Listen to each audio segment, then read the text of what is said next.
غیبت کرنا کمزور آدمی کی آخری کوشش ہوتی ہے۔ جب اللہ کے لیے اپنی پسند کو چھوڑ کر اس کی رضا کو تسلیم کیا جاتا ہے تو پھر وہ اپنے کرم سے جھولیاں بھر دیتا ہے۔ کوئی تم سے روٹھ جائے پھر وہی خود تم سے ملنے کو ترسے تو اسے کبھی کھونا مت، کیونکہ وہ تم سے بہت زیادہ پیار کرتا ہے۔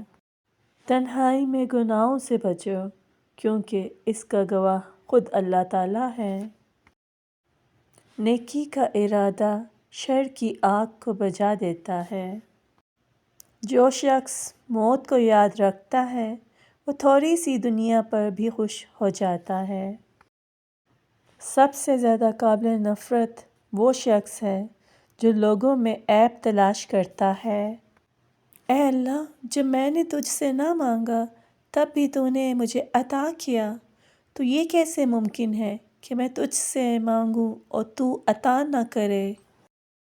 جو تم کو خوشی میں یاد آئے سمجھو تم اس سے محبت کرتے ہو، اور جو تم کو غم میں یاد آئے تو سمجھو وہ تم سے محبت کرتا ہے۔ حکمت ایک درخت ہے جو دل میں پیدا ہوتا ہے اور زبان پر پھل لاتا ہے۔ سچا دوست وہ ہے جو غائبانہ طور پر تیری خیر خواہی کرے۔ دنیا میں وہی لوگ سر بلند رہتے ہیں جو تکبر کے تاج کو دور پھینک دیا کرتے ہیں۔ رشتوں کی خوبصورتی ایک دوسرے کی بات برداشت کرنے میں ہے۔ اگر بے عیب انسان تلاش کرو گے تو اکیلے رہ جاؤ گے۔ لوگ دو طرح کے ہیں، ایک سخی لیکن ان کے پاس پیسہ نہیں ہوتا، دوسرے مالدار مگر وہ کسی کی حاجت روائی نہیں کرتے۔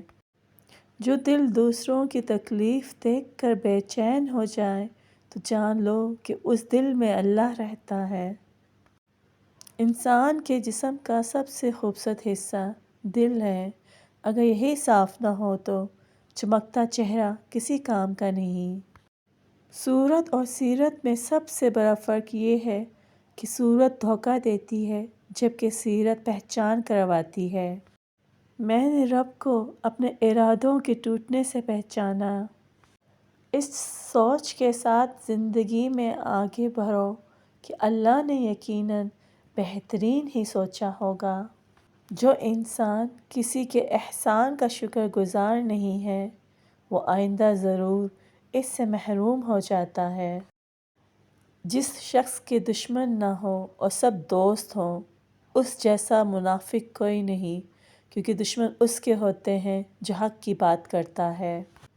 دنیا بدترین ہوتی جا رہی ہے، برے لوگوں کے زیادہ ہونے کی وجہ سے نہیں بلکہ اچھے لوگوں کی خاموشی کی وجہ سے۔ جب میری دعا قبول ہو تو میں خوش ہوتا کہ اس میں میری مرضی ہے، اور جب قبول نہ ہو تو میں اور بھی خوش ہوتا کہ یہ رب کی مرضی ہے۔ عقل کے ذریعے خواہش نفسانی کا مقابلہ کرو۔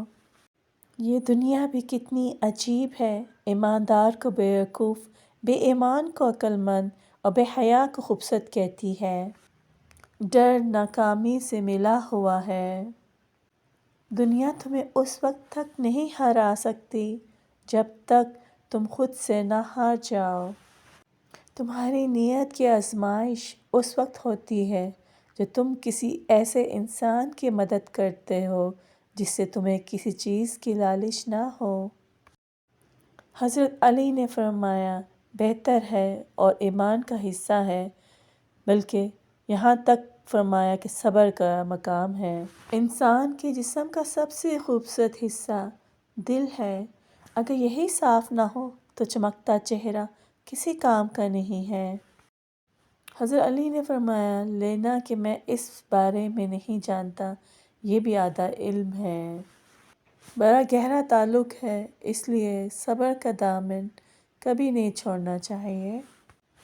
سب سے گھٹیا انسان وہی ہے جو دوسروں کی توہین کرتا ہے۔ اپنا کردار بنانے میں اتنا مشغول ہو جاؤ کہ دوسروں پر تنقید کرنے کا وقت ہی نہ ملے۔ اگر کسی کا ظرف آزمانا ہو تو اس کو زیادہ عزت دو، وہ اعلیٰ ظرف ہو تو آپ کو اور عزت دے گا، اور کم ظرف ہوا تو خود کو اعلیٰ ظرف سمجھے گا۔ اخلاق ایک دکان ہے اور زبان اس کا تالا ہے۔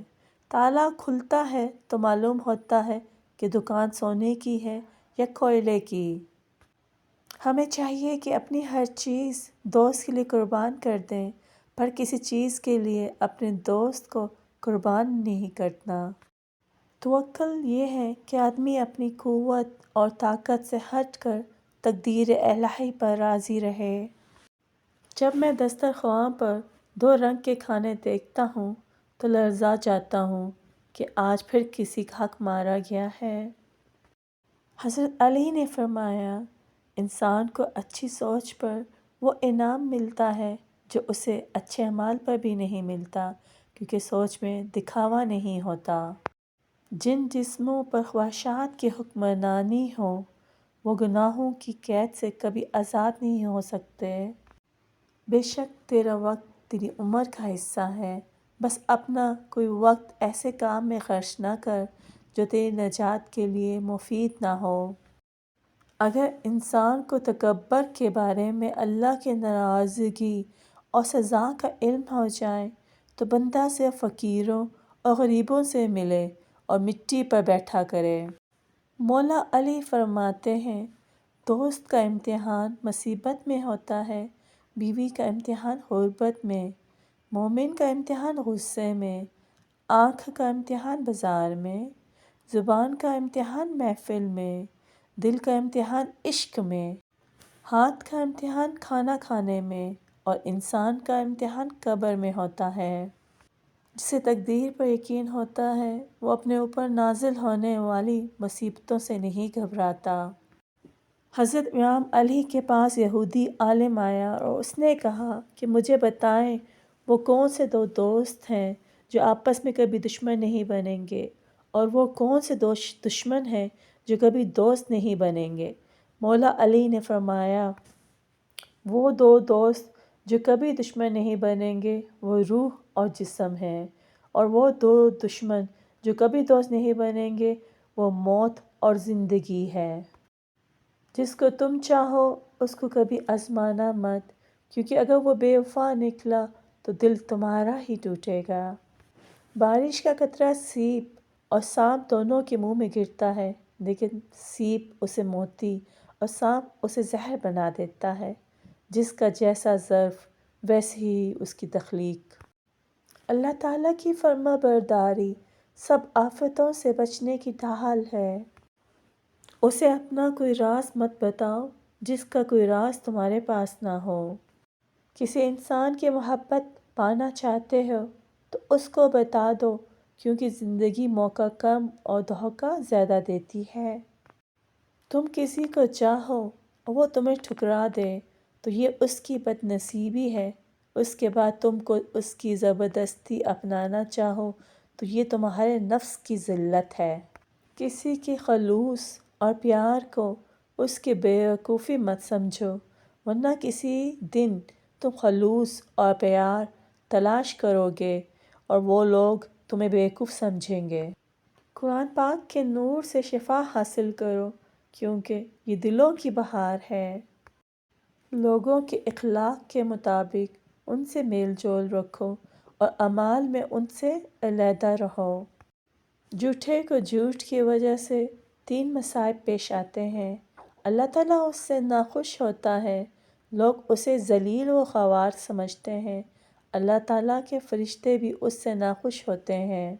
مولا علی فرماتے ہیں، ہر شخص کا غم اس کی اہمیت کے مطابق ہوتا ہے۔ جو انسان کسی کے احسان کا شکر گزار نہیں ہے وہ آئندہ ضرور اس سے محروم ہو جاتا ہے۔ حضرت علی رضی اللہ عنہ تعالیٰ نے فرمایا، تم جنت نہ مانگو بلکہ تم دنیا میں ایسے کام کرو کہ جنت تم کو مانگے۔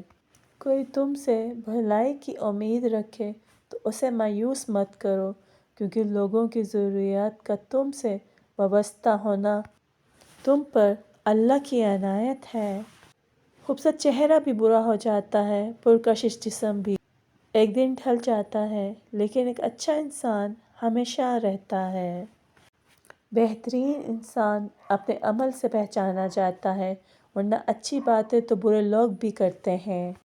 کسی انسان کی محبت پانا چاہتے ہو تو اس کو بتا دو، کیونکہ زندگی موقع کم اور دھوکہ زیادہ دیتی ہے۔